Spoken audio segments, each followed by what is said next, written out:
Good morning, good evening, everyone, and welcome to this latest edition of the Indic Book Club's author open house, writers open house with Otis Haschemyer.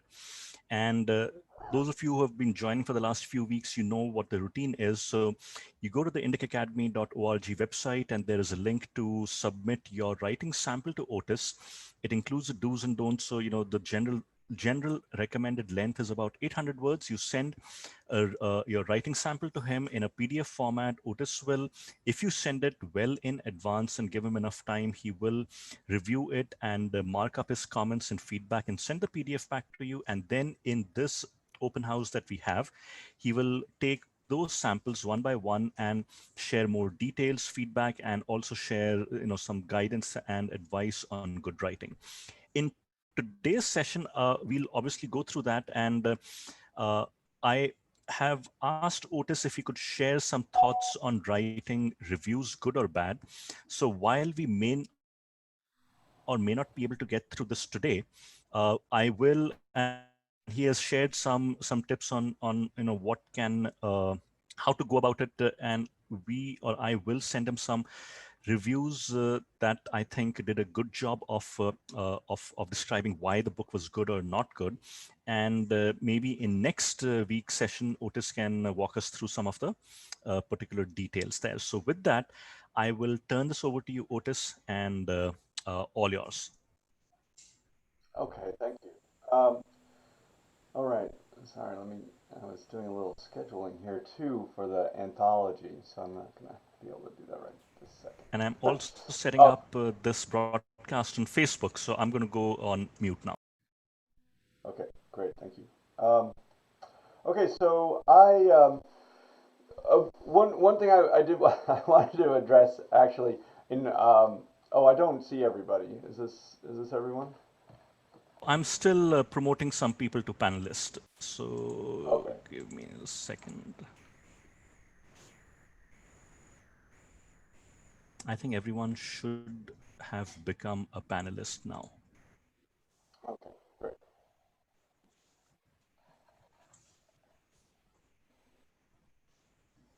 Um, uh, I was just going to say that I noticed this time.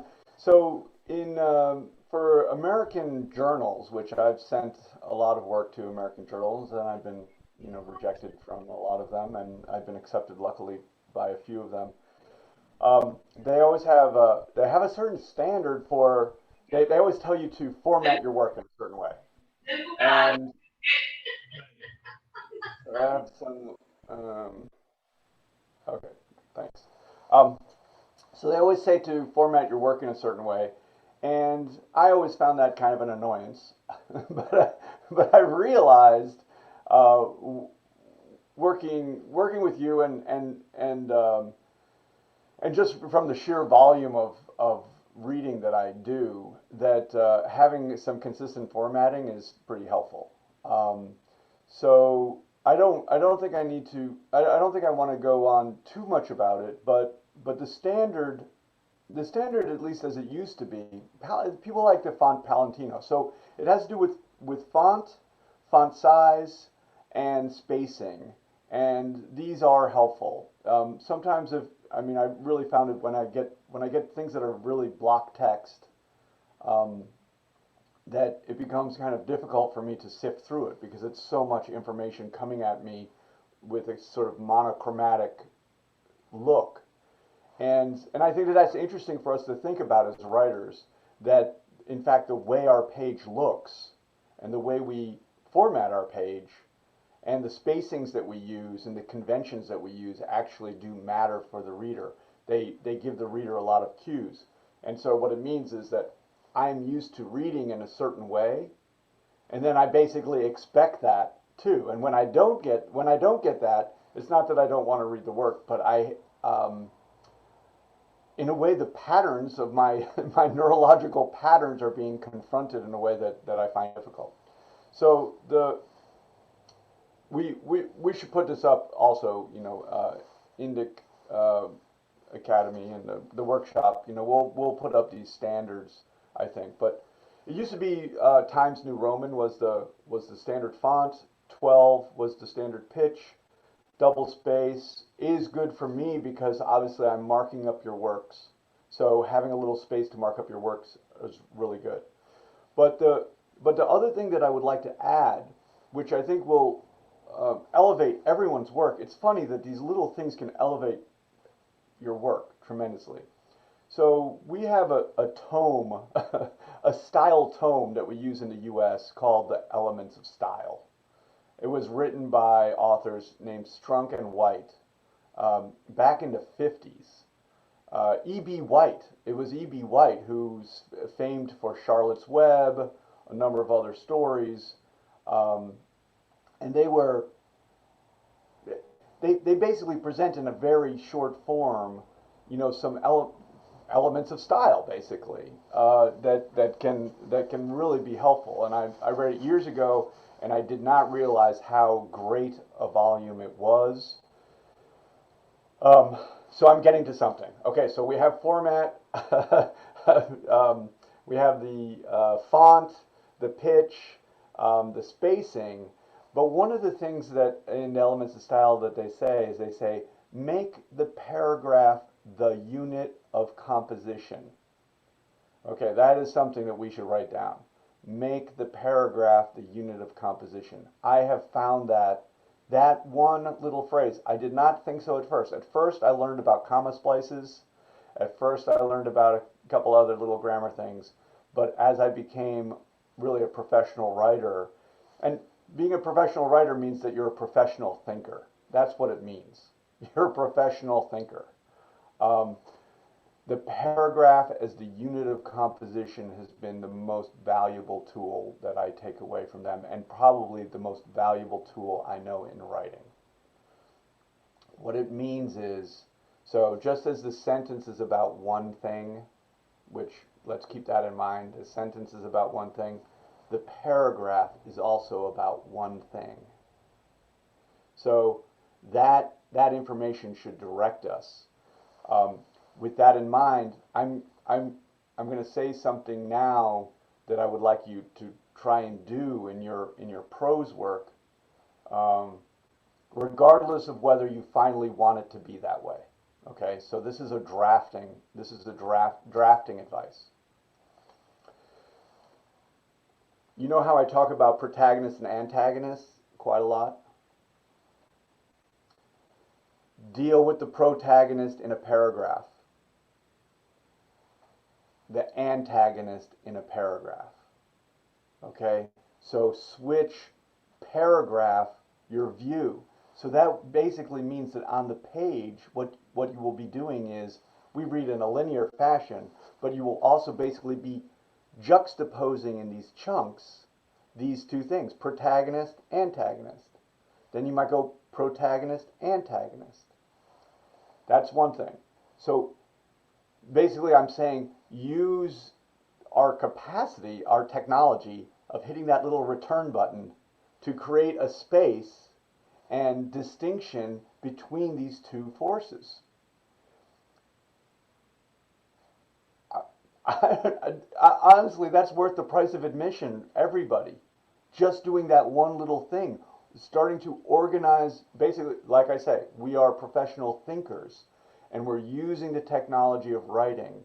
This is absolutely, I think, the case. We use the technology of writing to help us think, and even to help us discover things we do not know. And our method is to use this story format, which uses these two forces in clashing together to arrive at pressure that creates some kind of catharsis, some kind of thing.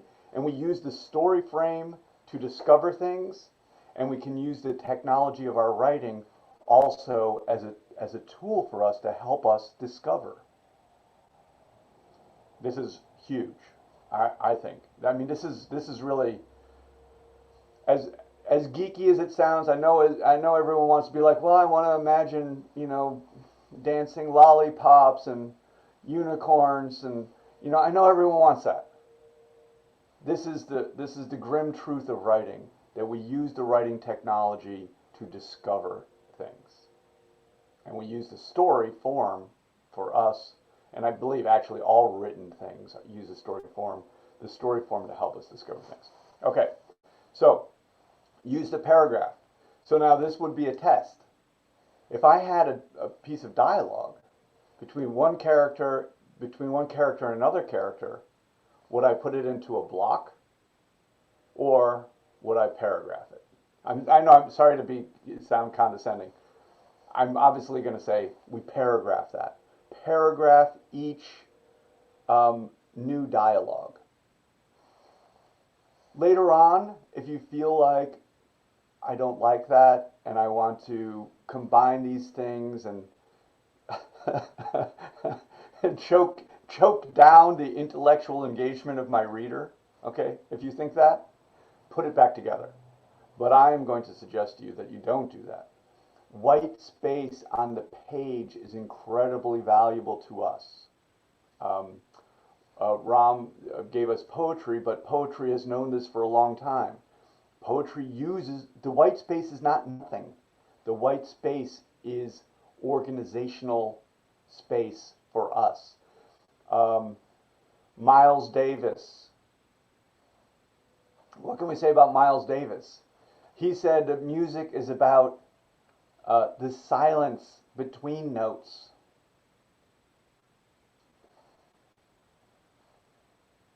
What in music, what we call intervals, right? The intervals. The intervals are everything, right? The pace. I mean, it's everything. Without those intervals, it's cacophony. Okay, so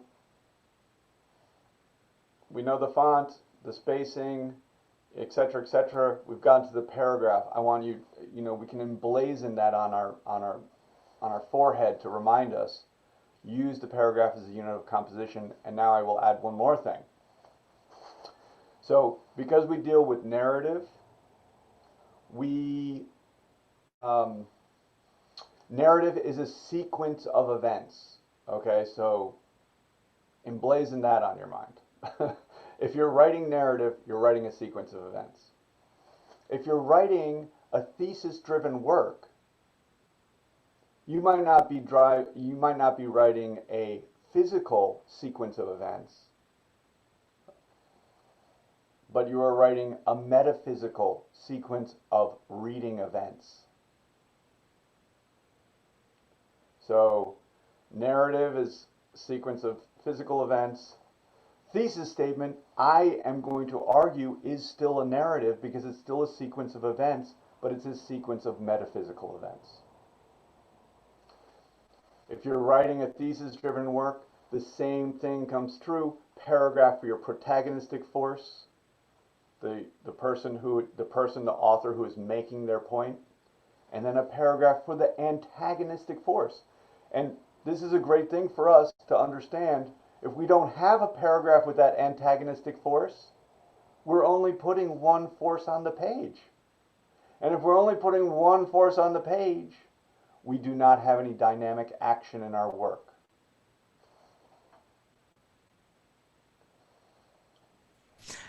It's honestly the easiest thing in the world to work out, actually.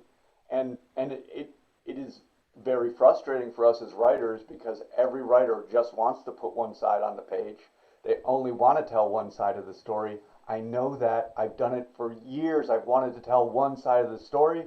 Guess whose it was? But I can't do that because it's bad. Okay, that's the straight truth. It's bad. It's bad because it has no dynamic action. It has no energy. It is flat. It's monotone. It's like that in the hospital, when it's going beep, beep. Okay, so that's interesting because it goes down and up. Two things, down, up. Beep, beep. That's interesting. One-sided story goes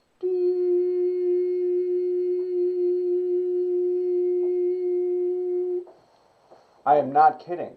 It's not a joke. It's a very sad and difficult thing to deal with. I actually feel sympathy for all writers and all human beings across the entire earth because I understand deeply our desire to tell one side of the story. It doesn't work. This is our true taskmaster. That is our true taskmaster that makes us become better people, is realizing this one thing. Long speech to get back to those paragraphs. Okay? Use those paragraphs as they're like, think of them as my daughters want me to make them stilts, sticks with a little foot thing so they can go like that. Okay, think of these two paragraphs. It's like if you only have one, you only have one stilt. Okay? You're not going to get anywhere. Two stilts. Okay, next thing, paragraph. Next thing is space. Okay, space. So you might have a section. We are going to be writing our pieces in sections. We're going to have acts, basically. We're going to have an act 1. We're going to have the act 2, 3, and 4, perhaps. We might have act 1, 2, and 3. We're going to have larger sections of our work that create this pattern. The beginning, the middle, and the end.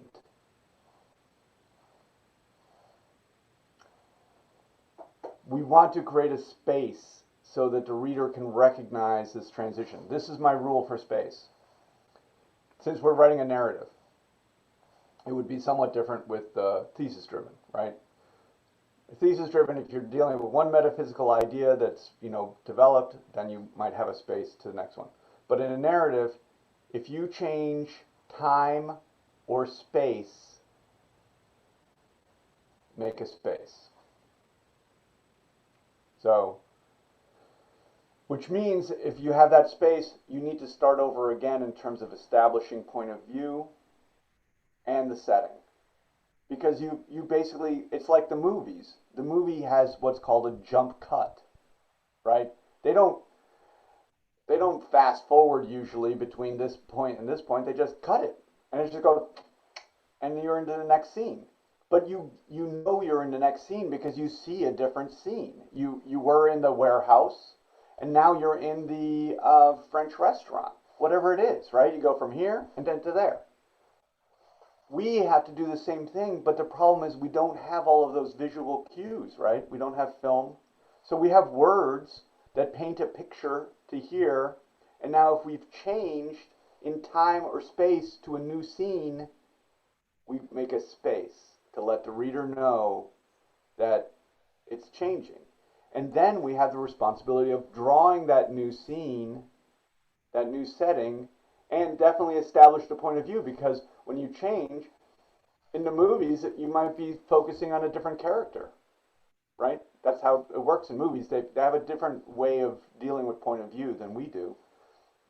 But we want to, so the reader's like, I don't know what's going to happen, once we've changed the situation. Until you develop a pattern, they don't know. So you need to always set the scene so that they can see and imagine, and then also establish the point of view so that they feel secure about, are they in the same point of view that they were in here, or are they in a new point of view because you have multiple points of view? So, Otis, a question. When you are jumping between scenes, you said, a space and then establish the point of view. So take a case where you are alternating between those two scenes for several pages for whatever reason. I'm assuming that the need to establish a point of view is only going to be the first time, and then when you keep switching back between the scenes, the reader will know that these are the two scenes happening. You don't have to re-establish the POV. You ask a deep question. So writing is about memory. So because what happens obviously when we read, the reader is reading here, here, here, here, here. So you have a scene that's established here.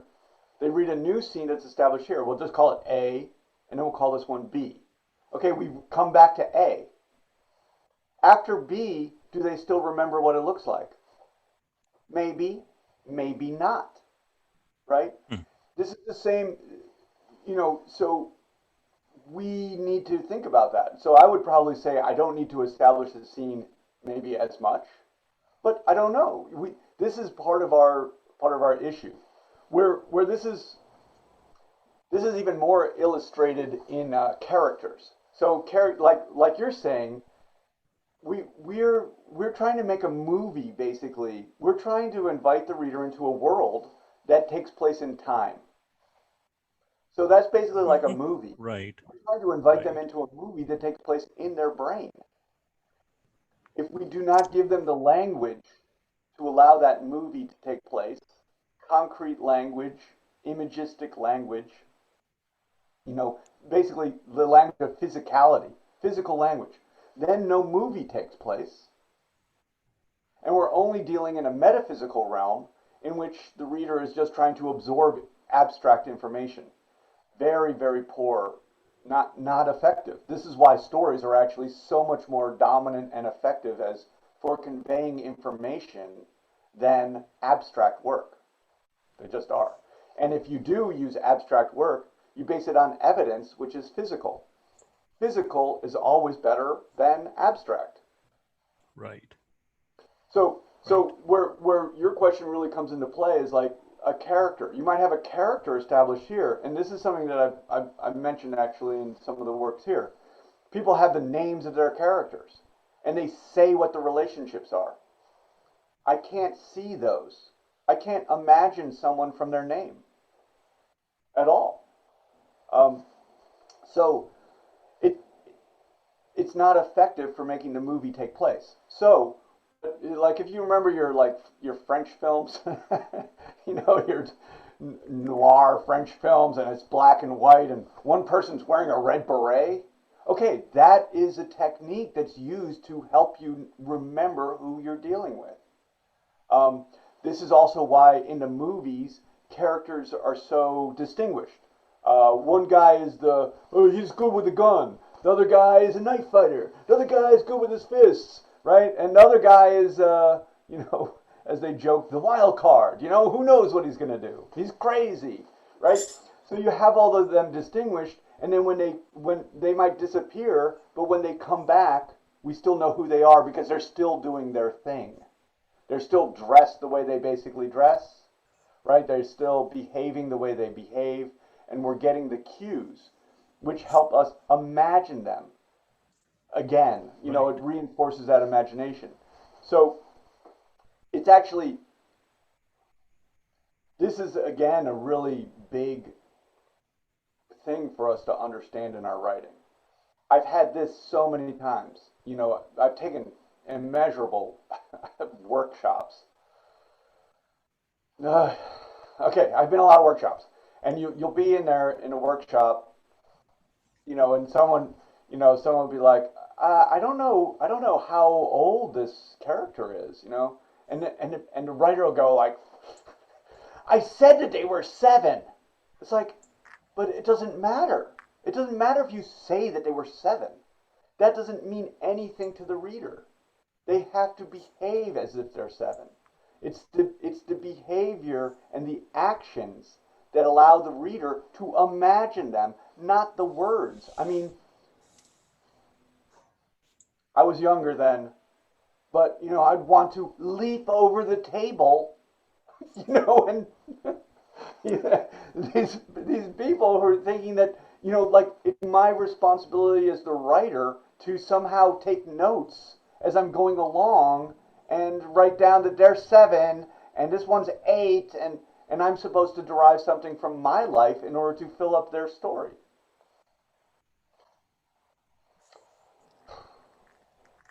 Um, in this, though, I like this conversation very much. We will find that the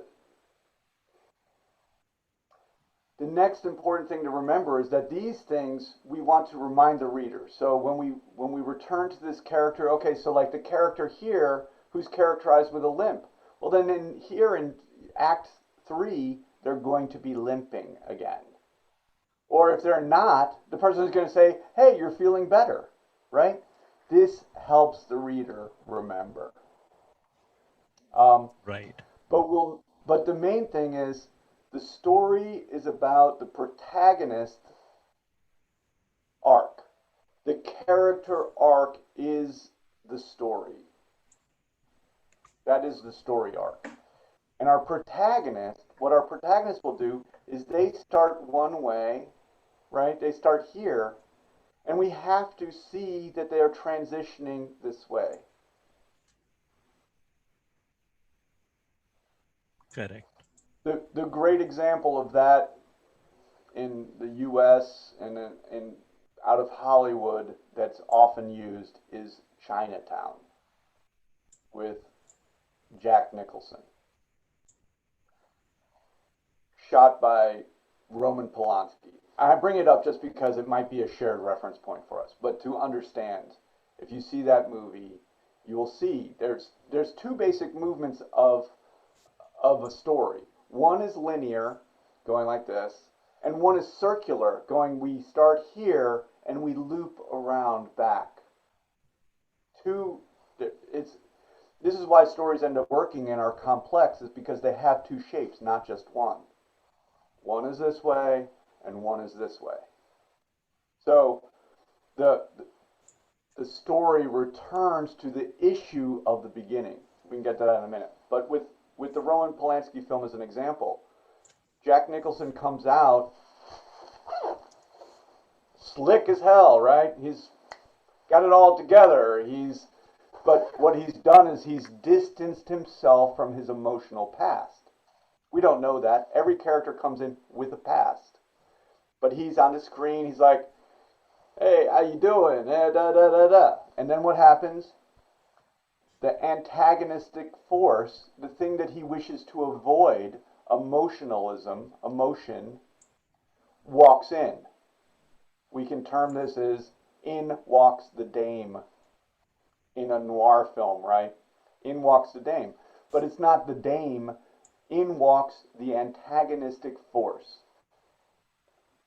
His character wants to avoid emotion because of his past, and in walks the potential for emotion.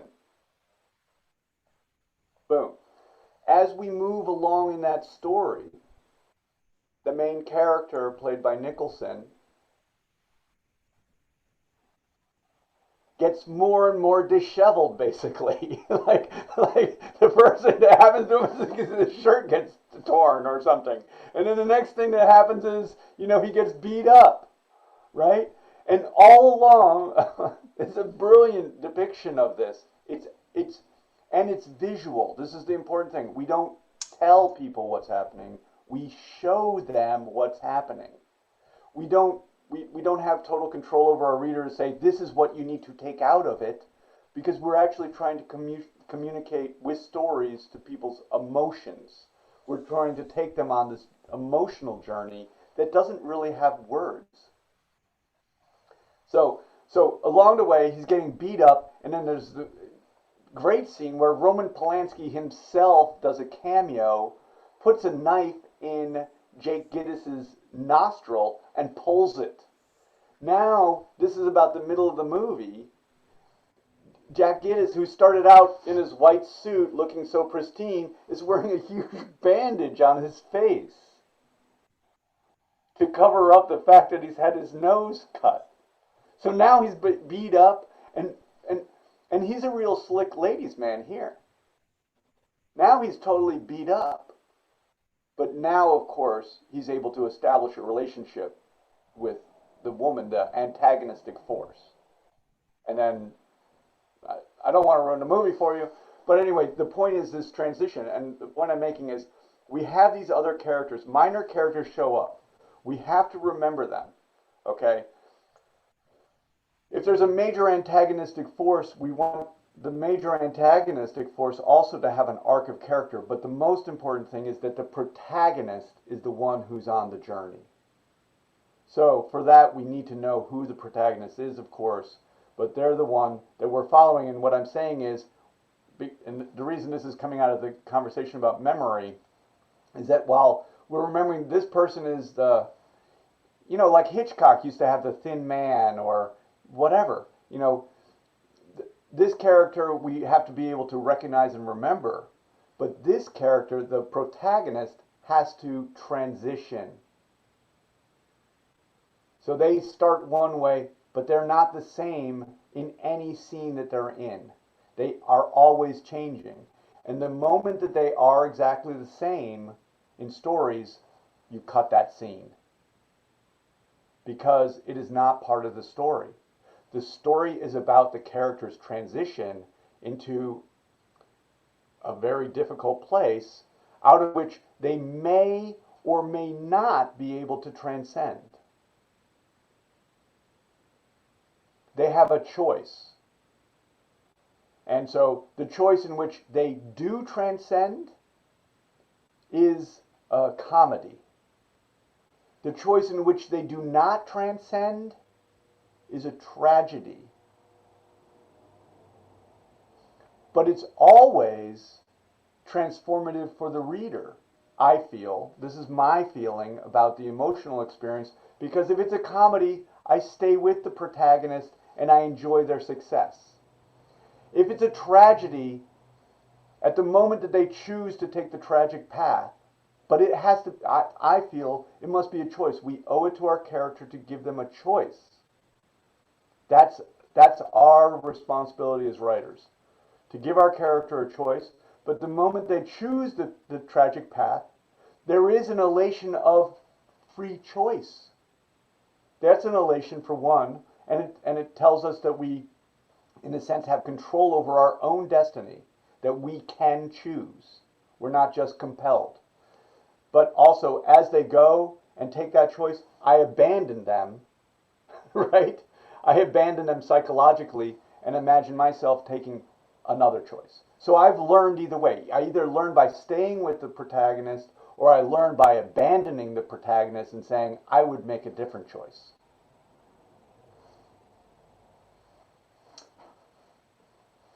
So, paragraphs, space, and then let me just say this while we're on topic.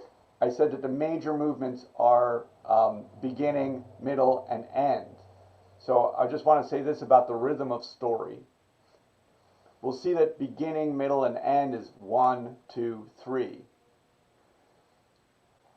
But the other rhythm in that, and people will say this, is that the beginning is about a quarter. The middle is 2/4.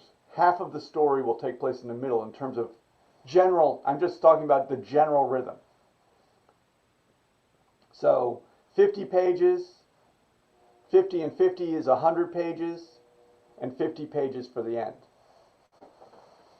What that does rhythmically is it creates a counterpointal rhythm. Not to 1, 2, 3, but underneath that is 1, 2, 3, 4, right? Beginning, middle, and end, and underneath 1, 2, 3, 4. So we have a 3-act. 3-act and 4-act are very similar, really, and we want to actually have the rhythm where we have both of those. But I just want to say this briefly. If we think of the divisions between beginning, middle, and end, what that means, and I tried to puzzle. I had, a mentor, and I've heard it many times. A story has a beginning, middle, and end, and I honestly wanted to shoot someone because I didn't have any idea what that meant. What does it mean, a beginning, middle, and of course it does. So, but what I've reasoned that it means, and I will tell you, after great pain for myself, is that the beginning does what the beginning must do.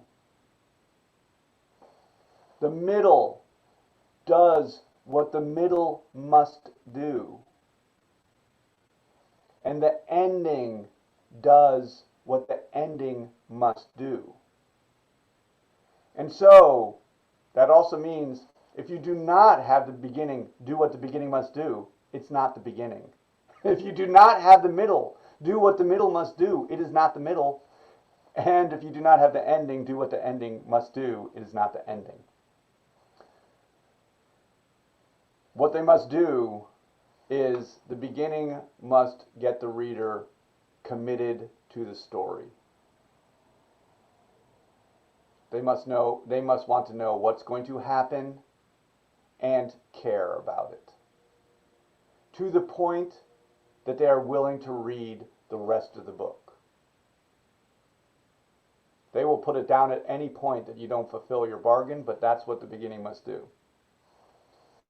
The middle has to emotionally prepare you, has to emotionally prepare the reader for the ending.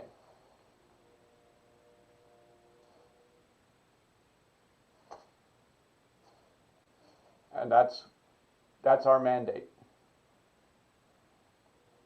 That's our mandate.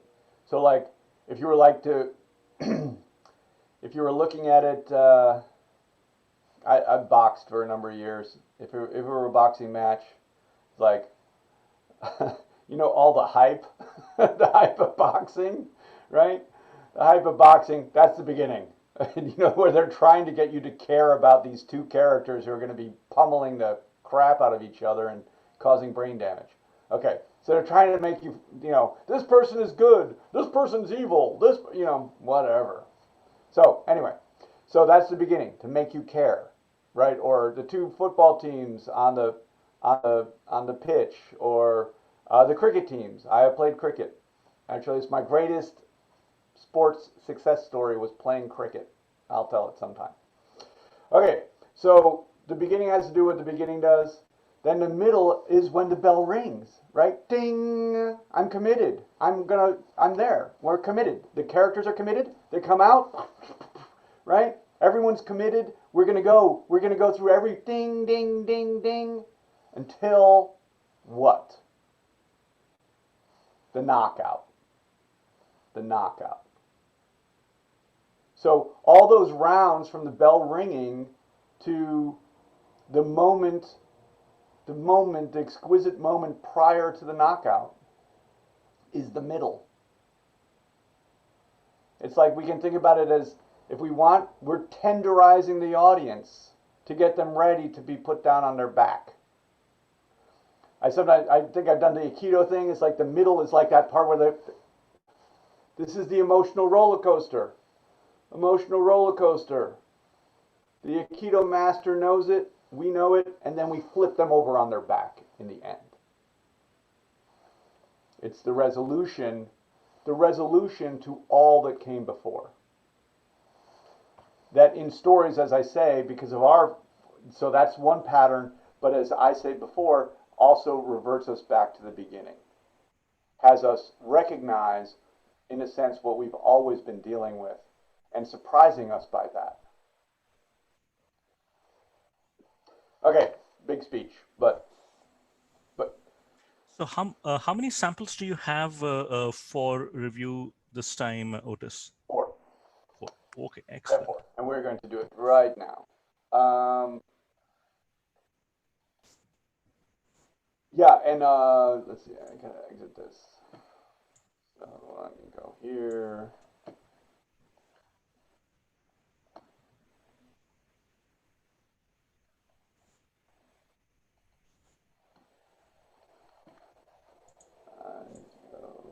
Workshop.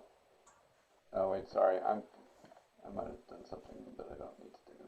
I'm gonna stop that.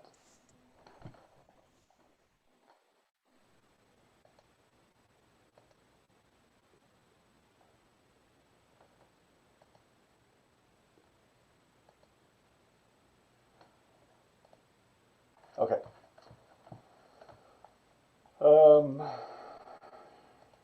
Okay. DT, we're going to look at your work to start with.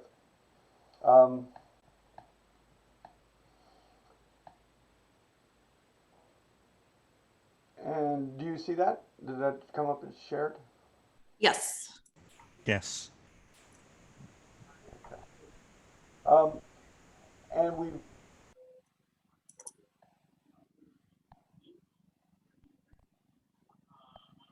Can I have you just read the ending of this piece? So just from the Bridgeville still manages to keep out chain stores. Sure. Here. Thank you. Bridgeville still manages to keep out chain stores in favor of local establishments like this family-run grocery. The hum of the air conditioning, the smell of apples and roasted meats from the deli, the intermittent beeping of the cash register, it all sucker punches me in the gut. It is the smell of so many shopping trips with Baba. We would spend hours here wandering each aisle, picking new things to try. Everyone knew us by name. Now I feel the stares of people pressing into my back. They have not seen me in years, but probably recognize me. The same long curly black hair and wide dark eyes, always too unblinkingly intense, my lips stubborn, firm, and unsmiling. I am a subdued version of my mother, a little too visible in this town with so few Indians. They are probably wondering whether I have relapsed into the sickness of silence once more. Okay, great. Um, what was it? What was what was your intention with this piece? If you could talk about it just a moment. Sure. So this is the opening scenes of a novel I'm working on. So I wanted to create a little bit of mystery in the mind of the reader without being confusing. I also wanted to establish the sense of Leela, and she's kind of haunted by her past because that's a big part of the story. And also the beginning part was this dynamic between her and Sanjay, who is the other lead, and they're kind of antagonists, but they're also is a love story that develops between them later. So I wanted to Really? set, Oh, yeah, good. I wanted to set some of that up. Um, great. Well, that helps me. You can always give me that as a note, so it can help me read a little bit because, when as I'm reading it, I'm saying, okay, it's beginning here and then it's ending here, and then, some of my comment was, is this going? Does this feel like an ending, given where, like, so I just go back to my basic stuff. I say the same thing over and over again. It's like we start with A, then so the protagonistic character comes in, they're experiencing some force of antagonism, so then I'm going to say, what is that force of antagonism? That becomes the event of the story. That's the middle, right? And then what is the resolution to that? And that's what I was going to sort of draw our attention to. Um, but as the beginning of a novel, so it's very different. And it's funny because, right, I'm just looking at whatever this is, 750 words, 800 words. And so I see a complete thing in my hands. However, if I get a novel and I open it up or I order it on ebooks, I open it up, I know that I'm dealing with an arc that's going to go much longer. So now, because the story structure is an accordion structure, we I think we benefit in our longer works with understanding that then each, in a way, so like the story is an accordion structure where we come in one side and we come out the other changed to some degree. We should take that accordion structure to every section of our story and every section of our work, basically. We can take the accordion structure to a sentence. We come into the sentence, we go out the sentence, right? The paragraph is the unit of composition. I absolutely mean it in terms of the paragraph. That we enter the paragraph in one way and we leave it another. And it doesn't matter whether we're dealing with narrative or we're dealing with thesis-driven argument. And then the same is true for each of our sections, and the same is true for our chapters, and the same is true for our beginning, which would be the first major section. The same is true for, as I see it, excuse me. Tells you I'm talking too much. As I see it, the middle is these two sections. So each of those sections, you come in, you go out, and then the final one, you also go in and you go out. So I offer that to say that this probably can be tightened up to make sure that the reader does have an experience of entering this section in one way and leaving in one way.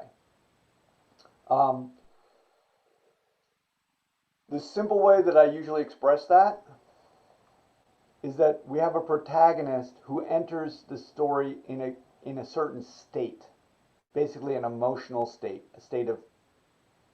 an emotional state. And I'm going to get real. I know this is going to sound so mercenary to you all, but I can characterize those states. For me, I can characterize those states as either being positive or negative. It's either going to be a positive emotion or a negative emotion. They then have an interaction with the antagonistic forces that should change them each step of the way. These are the steps, in our story. And so if they entered in with a positive emotion, pretty much they exit with a negative emotion, and vice versa. That's so now when we're consciously thinking about that, now we also see that we're beginning immediately to create the emotional roller coaster, which is and for those of you who say, I don't need an emotional roller coaster, I think I've already said that emotional fluctuation is the thing that makes us feel as if we are experiencing life. Because that's true of life. We fluctuate. So I think in this piece that's something to think about a little bit. As Sanjay, I would love if Sanjay was the first word here, because this is a little thing too. We are trying back to the principle of we want the movie to be going on in the reader's brain. We need to give them information that they can see in some way. When I first read it, I thought this immediately when I just read he, right? Because you're not giving me a foothold. You want to give me a foothold in something. And so we want to do that as quickly as possible. Sanjay would do that. But I also thought that, a physical description there, anything to help us have a visual understanding of what's going on and to actually place us in the world, because that is the world. It's a world of imagination that we have to get the reader into. Wherever it is, the location, the visuals, all of that, that represents the world, and we need to grab this person as quickly as possible and put them in there. And then otherwise for me, I was mainly, and you probably saw these comments already, I'm actually just making comments for the sake of economy, pretty much, to have things move quickly. I think you are, in a way you're establishing the two forces of protagonism, I think, pretty well. And I feel that this story is a high level story, so I really appreciate the level that we can now talk about it. But I feel the force of antagonism of the past. You have that. And I understand that Sanjay is an antagonist, but he doesn't show up on the page, really. So I don't, they don't speak to each other, kind of. And he never, if he has dialogue, if he says even one thing, maybe he says one thing in this, I can't remember, but if he says one thing, hello. if he shows, what's that? He just says hello. So I wanted them to be silenced to show that the tension between them, but yeah, that's all he says. Right. Well, but so this is a really interesting issue. So I would basically say that what we want to do is we want characters to show their character rather than to have the writer tell about the character. Here, they don't do anything. So the action isn't their silence. The silence obviously is there, but there isn't anything else. Does that make sense? They don't have. Yep. So I mean, not speaking is one thing, but also when we're not speaking, we're also doing all sorts of other things. I mean, even if it's just sitting in this chair, like if you came to my house and I sat in the chair silently, and you put that on the page, the reader would see that and they would feel it was meaningful. We want to have those, Yeah, so we want to show these characters more so through their action. You do spend, the time going back into the past. Um, I mean, this is a high level work, so you might want to think about it. There's sort of a repetitive pattern of doing that in this piece that I noticed. So you'll work on that so that we understand that that's part of the flux, but it's being dealt with a little bit too regularly, maybe. Mhm. I don't know if that's a reasonable comment or not, but I did notice that it was there. I noticed it was there, and I also noticed the absence of any physical actions by the two principal characters that were on the page. So then my my question was, if the character came in, was affected by the event of meeting their antagonist, and came out with a change of state, what was the action? That was my big question. Like, what action has occurred here? I'm not discerning it. So because I can't discern that, I also can't discern the outcome of it. I think you're intending right here to really just present the character in a lot of ways and get a little momentum on the story and sort of present this character and arrive at that moment of this idea of the silence. And I think that that's good too. I think that you can also add what I'm talking about, and then they will both work together. Right. So this is about half a scene. I think the next half of the scene has more of the dynamic part of it, but I hear you in making the beginning part more dynamic too. We definitely don't suffer we don't suffer if we have it dynamic everywhere. We basically want dynamicism everywhere. There's really no time not to have it. We also, not only do we want to have it, we don't want to just have, you know, whatever gratuitous, whatever gratuitous action, but we want it always to be leading someplace on the emotional journey. So those are really two crucial elements. We have the dynamic action and it leads. Really crucial. Really crucial. I've read many stories. Just as an example, it's not really pertinent here, but just as a warning, I've read so many stories, particularly in memoir and nonfiction, where people want to write just like horrible things happening, but there's no sense that it's moving. It's actually just a prison of horrible actions. And the problem with that is not, I'm speaking more largely at DT and not about your work at all, but I just want to set out as a warning sign that I actually think that that's very problematic, because it's not good for us as writers, to wallow in difficulty, but wallow in difficulty that is also feels like a prison. The feeling of prison being that it does not move. There's no expectation for anything different. The reader can read about many, many difficult things, very, very difficult things, if we feel that there's a process. But if we don't feel that there's a process, if we're just in a world of terrible things, the reader doesn't, we don't want to be part of that world, because that's not what we want. We don't want to be imprisoned in difficulty. We want to be on a journey towards whatever, transcendence, redemption, etc. That's what we want. So anyway, not pertinent here. I just wanted to bring up this little section. So this is a pattern that I think is very useful for us. When we write and when we draft, we often, so when do we, well, okay, let me continue. When we write some action, and then we play catch up to explain it. Okay, it's not 100% the case here, but I've just noticed this pattern in many writers and in myself. It's this sort of, we write some kind of action, and then we explain it afterwards.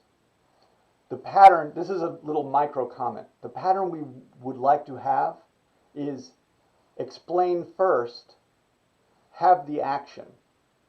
When we do that, so I call that setup, then deliver. Okay, not deliver, then set up. Okay, so not deliver, then set up, but instead set up, then deliver. So here, there aren't very many actions in here, so I'm thirsting for some action. But anyway, she speaks, right? She says, do you mind if we stop at the grocery store first? So, but what we want is we want to have the reader have this feeling of basically like, I'm a genius. I get it, right? So when we say, I'm not even sure if I would say I want to stock up the fridge for Baba.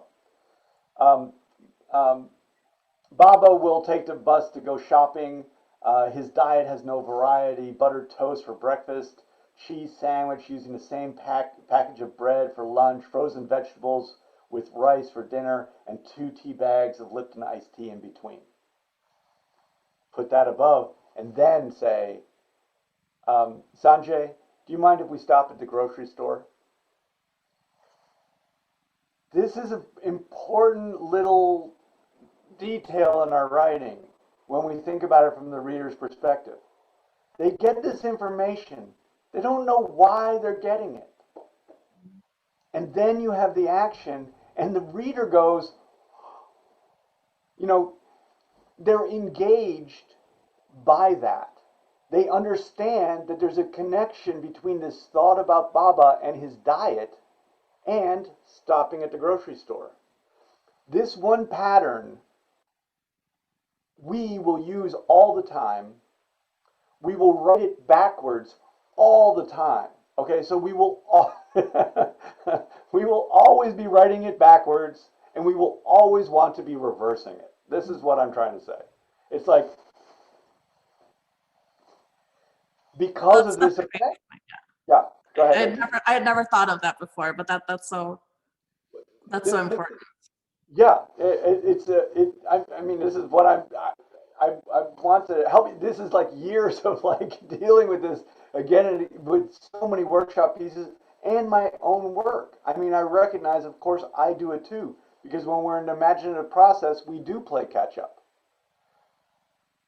But when we come back and revise, this is just a simple way to just try as best we can to see the pattern that we've done and to reverse it. And that's really what I want to embed for everybody. And then basically to make the pitch to you all that the outcome of it is really great. Because when we have the reader going, I get it, they are engaged. It's absolutely different from telling the reader things and explaining them to them, which is the death of our work. When we tell the reader stuff, the reason that we say show, don't tell, but this is a little strategic way to do it. The reason we do that is because when we're telling the reader stuff, they don't have to think and be engaged at all. And when they're not engaged, they're gone. They're not there. It's that engagement is being there. This was a place, you'll see, so here was a little place where I would say you want to have that space, right? You want to have this space here because we go from being in the car to this grocery store here. And then this is a place then where I would say, so you see, I've also written established point of view, after the gap, so once you have that space, so rather than, so here, when we say Bridgeville still manages to keep out chain stores, that isn't character point of view. That's the narrator point of view. If that is the point of view we want, then we would do it that way. In a narrative like this, I probably wouldn't, because really the vehicle for our experience is the character. Right. So, and then, oh, and this is in this paragraph then too. This is a place to talk about the coming in and going out, a paragraph. So however you end up starting, right? We start here, you know, walking into the store, seeing this, that, and the other thing. So that's, for the protagonist, the whole world is an antagonistic force. And this store definitely is for this protagonist because it's evocative of her past, right? And also, the people there connect her to her past in a way that she seems like she might prefer to avoid. So if we have the hum of the air conditioning, I love this, all the, you know, concrete detail, the smell of the apples, roasted meats from the deli, the intermittent beeping of the cash register. Um, it is the smell of so many shopping trips with Baba. We would spend hours here wandering each aisle, picking new things to try. Everyone knew us by name. All at once, it sucker punches me in the gut, Mhm. right? So we come in this way, and then we exit.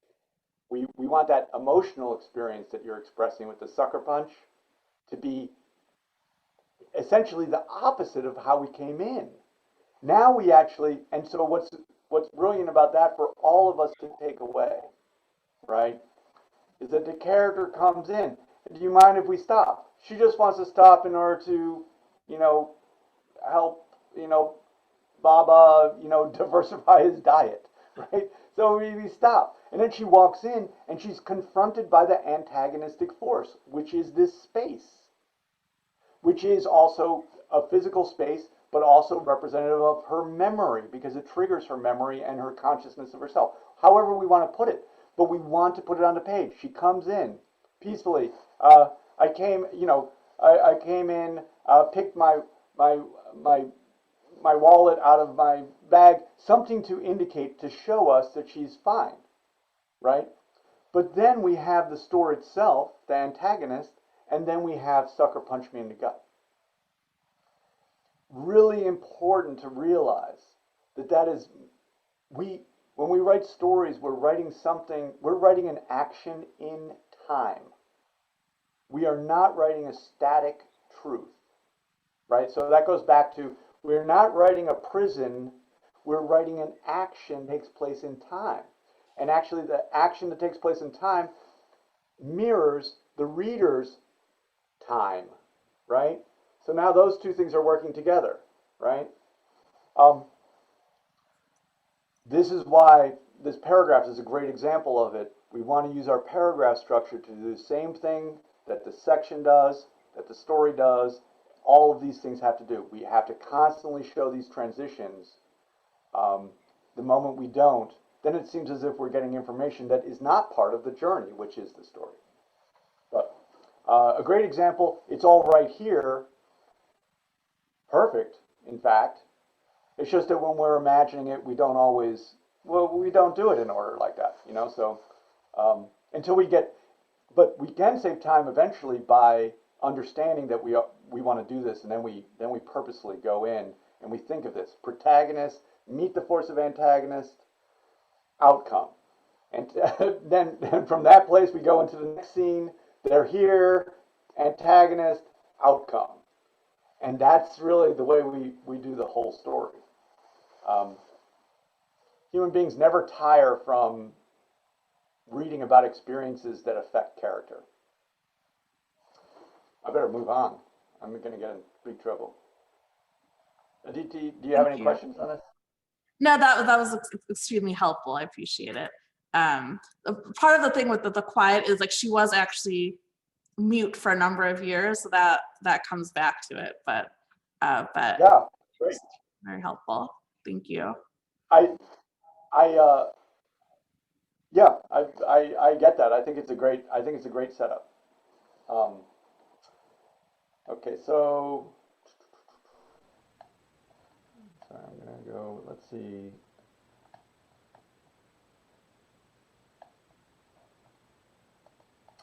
Let's look at Ram's piece.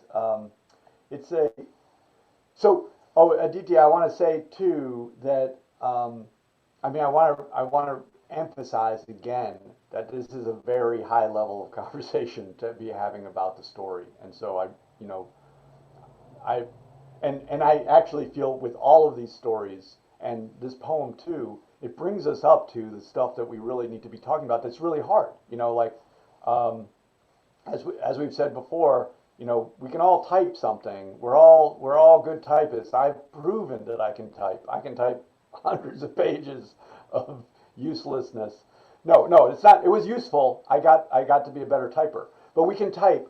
But then we get to something where we're starting to type something that starts to look and feel like a story. It's starting to put those elements on the page.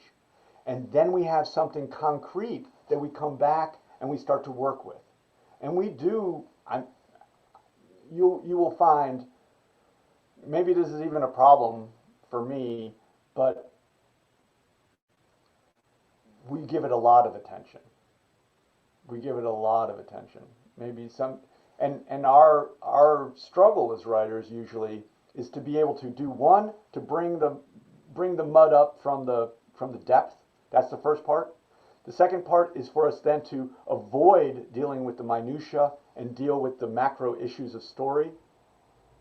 And then to get into the middle section where we're dealing with characterization and things of that nature. And then the final section is dealing really with, the acute language issues. And and then with the purpose for us all of actually rising to someplace new, right? Not just for our readership. Yes, for our readership, we need to offer our readership something new, a new world, a new experience, but we also want that for ourselves, I believe.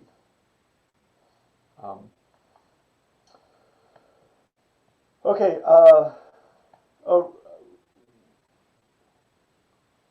Ram, you know what I did not, do? You know Uh-huh. how I read this? You know how I read this? I read it down one side and then I read it down the other side, and I realize right now, looking at it, that you might have intended to go like this. No, no.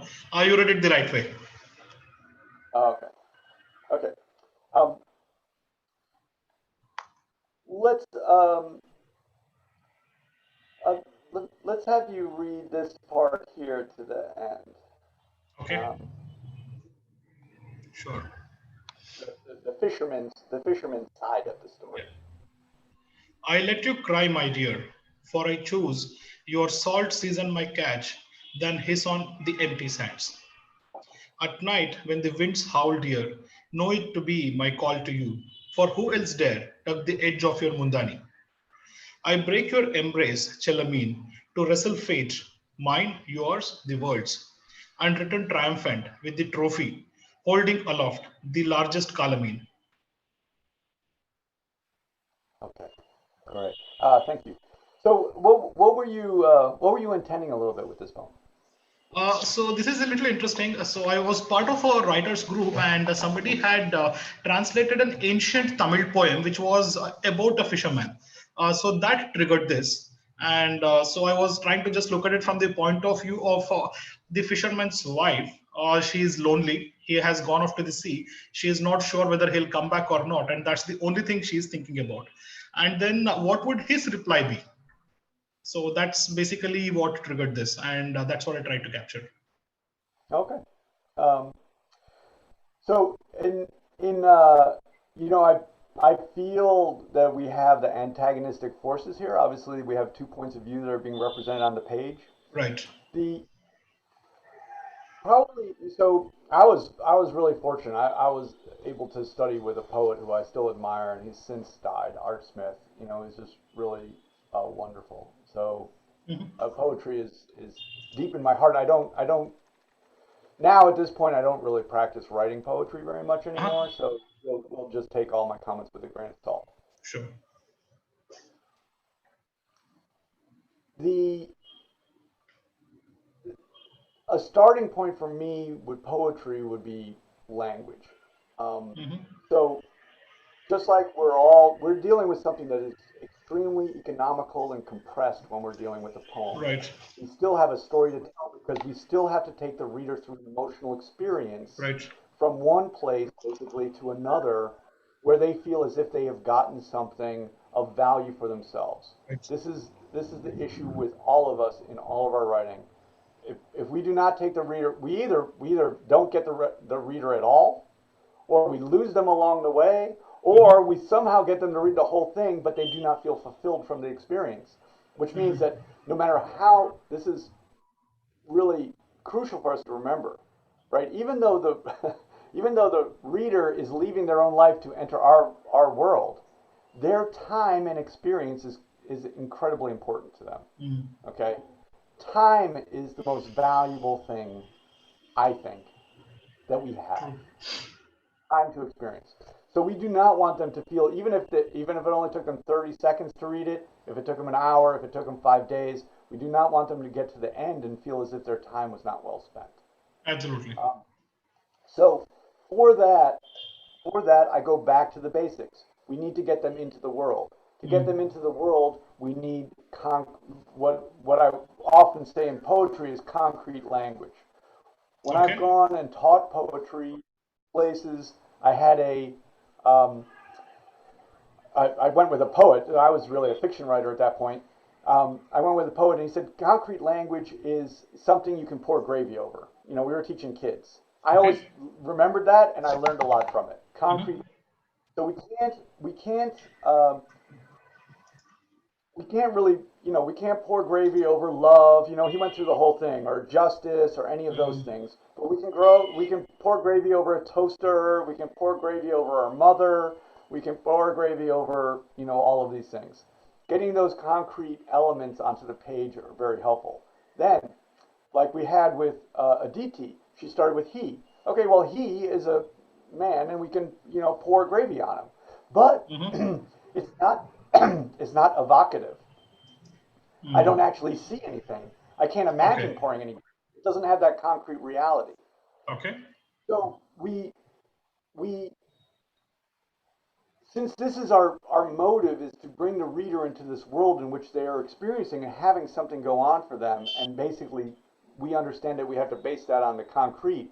We're going to have a problem immediately and unfortunately, when we go to the fisherman and the fisherman's wife, because that already seems like a trope, right? So I don't think I'm dealing with human beings. I feel like I'm dealing with tropes. Okay. I read all the myths to my kids, and we love the Baba Yaga myths. Baba Yaga's mean. Yeah. Right. And I'm sure in the Hindu tradition you must have this just mean the Baba Yaga, but those stories always start with something. There was a poor farmer who Of course. the Grimm's fairy tales and all of that. Yeah. So it can feel like a trope. So I don't feel like I don't feel at the beginning that I'm going to get real people. Okay. And then and the issue there then is it's from this sense of reality that I feel that I learn. I understand my life as being a real life. It may or may not be true, but I will associate and identify with characters and their journey, who I also think are real in the same way that I am real. Okay. So that would be something that I would say that's worth thinking about. And in prose writing, we would say you want to have those concrete details, those details. And I would say the same thing in fact, I feel that in poetry that works is even more so. But that's not to say there are the metaphysical poets who are not really dealing with physical reality, but are dealing with what they might consider, metaphysical realities, spiritual realities. John Donne is an example. Many others. William Carlos Williams, very much at times, I think, is a metaphysical poet who's worth looking at and who I really admire. So you have to think about what it is that you want to do. Okay. If you're going to be a metaphysical poet, then you have to do something that's absolutely surprising in the metaphysical realm, right? So, to me, the concrete realm is easier to deal with because I don't have to be as smart. I have to be smart. I have to be smart in my observation of things, Right. but I don't have to be smart in my metaphysical, probing into the universe. And actually, for me, looking at concrete things helps me have those larger metaphysical for me. Okay. So, like one thing, so here when I'm reading this story, so we have the fisherman's wife, and she basically is lonely, like you say. But I think to myself, if I were the fisherman's wife, I'd probably be pretty happy to get that guy out of the house too. Fair point. Right? So I think it's a little more complex. You know, she's like, where are you? I'm jealous of the sea. You know, where are your kisses? Like, hey, where's the part that she says, I'm tired of these kisses. I got things to do too. You know, so I don't think we've gotten to a full character. And Fair then point. Okay. And then so like she says, you know, the absence of your passionate lips is like, thank God they're absent sometimes. My God, let me clean the house. Sure. And then it could feel to me like she becomes a bit of a stereotype. I mean, she's just a woman who's involved in sensuousness, right? I mean, she just wants sensual experience. And then he becomes a person who's essentially ambitious and looking for, you know, an abstract future that's meant to give him a sense of security. So he's an insecure male, you know. So we have the two, like these stereotypes we know. Right. So then where does it go? You know, because I get back to, if I get that, and you know, I get to the end, I'm like, what have I gained? Right. And if I have not gained, then I have lost. So, but what is great is you have the two forces on the page, and now it brings us to the important conversation of actually elevating our work so that we're not dealing with tropes, we're not dealing with stereotypes, that we're actually seeing that we're forced to represent real human beings on the page. None of us should take this lightly. Okay, Right. this has always been my big thing. I mean, it's something that's been driving me to. If something has been driving my success to whatever degree I have some success, it's been this one thing that when we put characters on the page, they have to be human beings. Right. We do not use human beings to serve our purpose. We witness human beings and we have them be them on the page. I don't know if that makes sense. I'll give you an example. Absolute sense. Yeah. Okay. Well, I'll say the example. I think we better move on so I don't. Sure. But so that's the next level to bring this. I suggested at the bottom of this, you know, there's so many people who are going to read poetry have also read poetry, so they're used to a certain level of experience. But you know, a poem that really knocked my socks off was Elizabeth Bishop's Armadillo. Okay, I look it up. And to look at that and to understand that what she's doing is she's creating this profound imagery, and to understand how she transports the reader's experience, basically at the end of that poem, into the point of view of an armadillo. It's a brilliant poem, I think. Okay. And I offer that up to say both these two things. Concrete detail, so what we finally have is imagery, right? Imagery, what that means is imagery for the reader. We use words so the reader has an image. Very important to all of our work. And then we really pay attention to the fact that we need to go from A and then transition them not back to A. So I already know that, let's say I know the trope of the fisherman, you know, the woman who's cast as sensualist and the man who's cast as, you know, abstract realist. And then I know that already. If I end up with that still at the end, I haven't gone anywhere. Right. So I have to make a trip. Right. I see that. But I love you grappling with it. I've lost many happy months. You know, I love, you know, if you love to write poems, and all of us, I mean, it's like just indulging that micro level of attention to our language, and I find that such a happy space to be in. Right. I also find that poems are a little bit shorter to write. I know it's not supposed to be that way, but honestly, I find I can finish a poem a little quicker than finish a. Of course. After this conversation, I will have to revisit all the 200 I have written.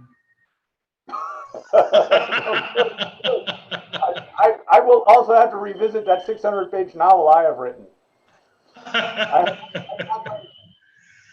Sure. I think the thing with me has always been, it might be with you too, is I'd always rather just write the new thing. I'd always rather just pull the mud up from the subterranean realm Right. than go back and deal with that mud. Sure. Yeah. I have so much of it. The problem is I keep digging up new things. Yeah, exactly. I keep wanting to go here. I don't want to go Absolutely. back. I've already dug that up. Yeah. Okay. Thanks a lot. This was very useful. Thank you very much. Of course. Let's see. Let's look at this piece. Is Shalini here? Shalini, okay, let's see if she is here. Shalini? Yes, she is there. Am I audible? So, Otis, I think this is probably the last one we'll have time for today. That's fine because Ashvani is going to send me his piece back. Okay. So, perfect. Right, Ashvani? Right? Yeah. He's going to send it back to me. It's a little bit long, and I'm asking for some format change. Okay, Shalini. Yeah, can you? I want to read.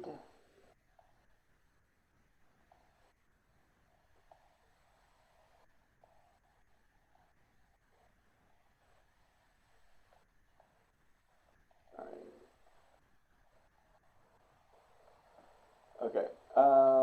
Let's just have it.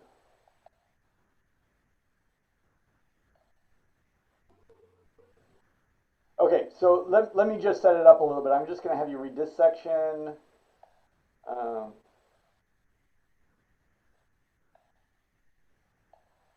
We'll just have it be short. We'll just go to No Wonder. But let me just set it up. So I think we have this character. He's like maybe a government. Shalini, you'll correct me if I'm wrong. But he seems like he's maybe a bureaucrat or something like that, or he was, and he's retired. And he has a property one place, and he has a property also in this slum area. And he's walking by. He's walking there to check on his property after a cyclone, and he basically overhears a conversation. So, and this is a little bit of the conversation he overhears. Yeah.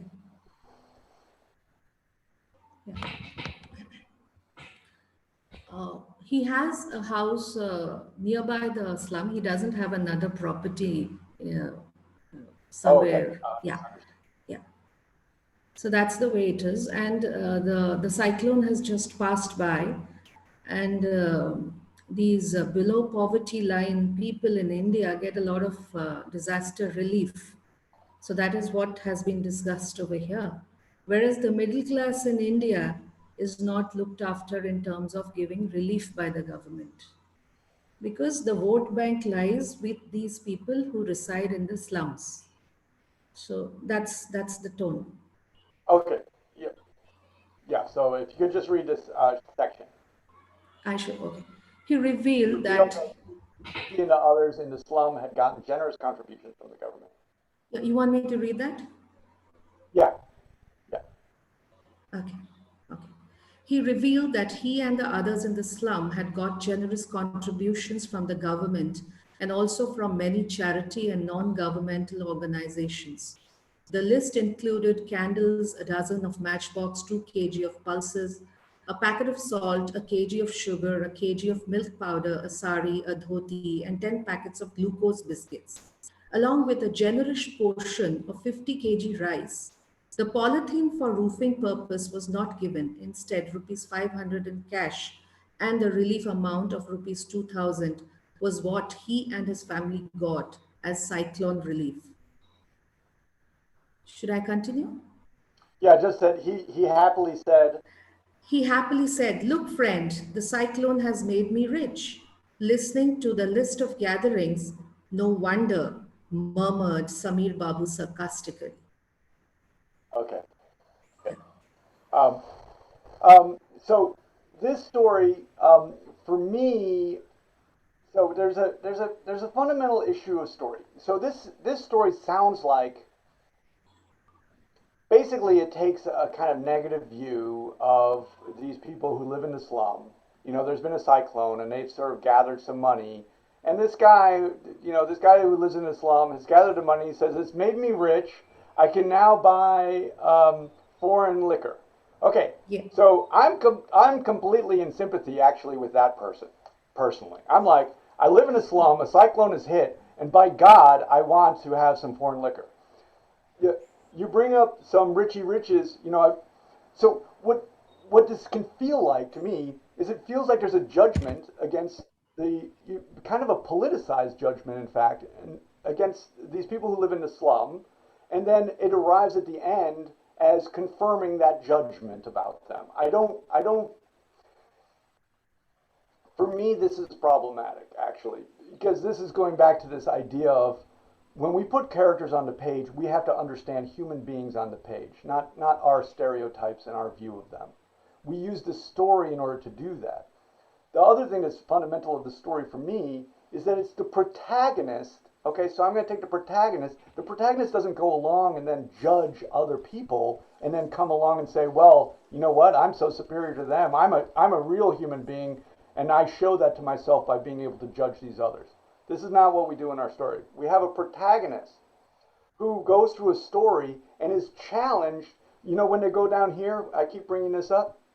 You know what happens in that place? What happens in that place is that they see themselves.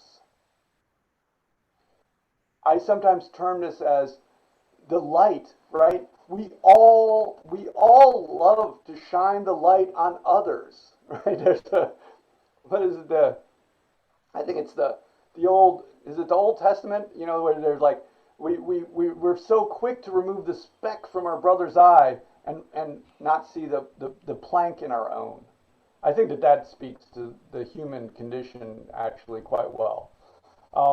So we always love to shine a light on others. And our protagonist, yes, our protagonist actually begins our story like that. But what happens in the course of the story and what happens in this place, I can't even show you because right? They've gone here, is that light shines on them. That's what happens in the story. We as writers, we're here, okay? We use characters. They can be characters based on us or they can be whatever. But we use characters. But like I say, we don't, okay, we're writers. Let me say we show characters. We don't use them. We don't use characters to advance our belief system. As writers, we try to witness the world. We don't try to prescribe it. We, as writers, we actually don't judge the protagonist. Yes, they're problematic. Our protagonist is tested by the story.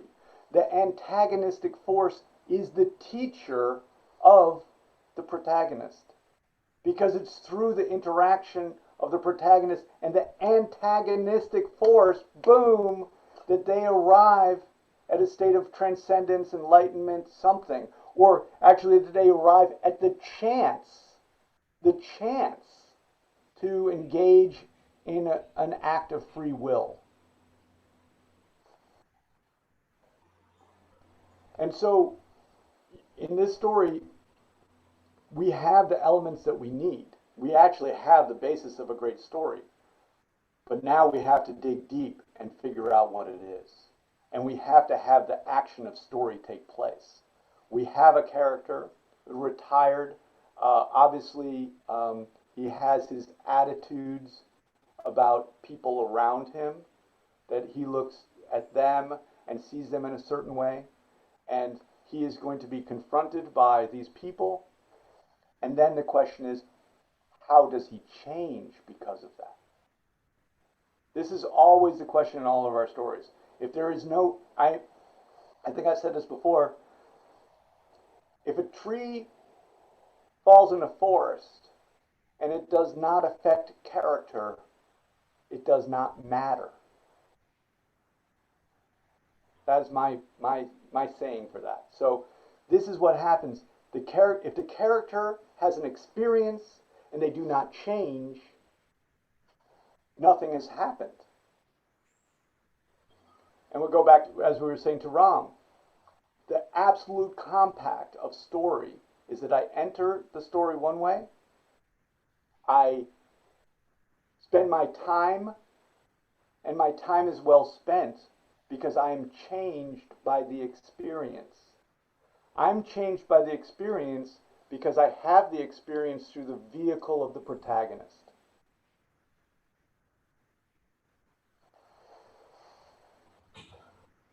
Coming up to this place where, as writers, where we are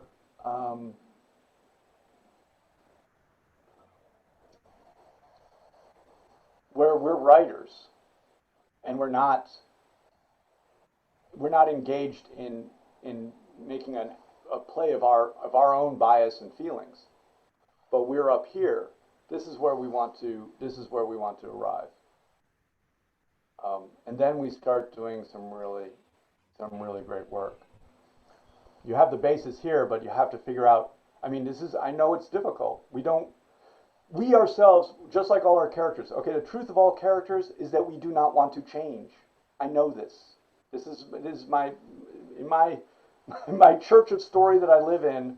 Nobody wants to change. That's the truth of this character walking into the protagonist walking in does not want to change. We, as the writer, we give the protagonist a hard time. We force them to confront something that is going to force them to evaluate their lives in a way that they never have before, and therefore it is a monumental shift. It's a transformative experience in which their life is never the same again, and by extension, the reader's life is never the same again because they've experienced it along with that character. It's the big kahuna for us. It's like, this is what we're after. And we're after it on two counts. But I think on two counts. We're after it because we want to write something that's successful. So that's our ambition, like the fish. I love the symbol of the fish is this ambitious, want. So that's fine. That drives us. But the great victor in this is us. And the thing is, and I do really believe this because I'm a weird person, for us, writing is our antagonist. Right? Sometimes people confuse me as being the antagonist. I am not the antagonist. I'm just the messenger. But believe me, Ashwani knows what I'm saying. Anyway, so I think you have the rudiments here. The characters that come onto the page for me are these wonderful characters. I do not blame them at all. They live in a slum. A cyclone has wiped them out, and by God, I would certainly want to be. I hope that foreign liquor. I don't know what it is, but I imagine that it's Scotch. By God, I would want that. Just like everyone, I think. So take these elements that you have and see where it goes. Reduce them down, okay? Reduce them down. This environment that you have, the cyclone is great. The character who overhears is a little bit of a trope, okay? Because that's not. We would like to have a more dramatic interaction between the character and the antagonistic force. Who knows what happens? Maybe maybe your protagonist goes, you need to have something, blah blah blah blah blah, and then the person punches him in the face. It's like, because this is what the antagonist does. The antagonist tells the protagonist that they are not the only person in the world who exists. That's what the antagonist does. And that other people think different things, and they are just like you. So I look forward to it. I love this environment. I love that the cyclone has hit. I want to be, in this slum, and I actually love those characters who feel like they're rich. Of course, they're not rich at all. They have nothing, and they're going to drink it. They're going to drink it away, which might be bad enough, but they're not even going to buy the cheap stuff. That is so human to me. Yeah. Now the key is to make the protagonist just as human by having him be affected by this interaction with these other human beings. Fine. Fair enough. Okay, I better go. Avatar is gonna. Okay. Do you have any questions? No, I'm clear about it. Thank you so much. Yeah, you're clear. I'll- Yeah. I sorry about that. I get very impassioned about these things, but I think that these are the things that are the most important for us, and actually the greatest things that we get from our work. Rising to this place of being a writer and not. There's a difference between being a writer and being a character within a fight who's writing. Right? Like you're, I gotta make the world this way and I'm gonna write something to make it that way. That's different than being a writer. The writer is trying to witness the world and trying to create a sense of truth out of it. And the truth that we create is this change, which is also adaptation, I think. I liken it to adaptation, but that the story in time is the truth that we tell. Whew. Well, good night, everybody. Thank you. Thank you, Otis, so much. And thank you, everyone, for sending in your samples. And we will see and talk to you next week at the same time again. Okay. Bye, all. Thank you. Bye.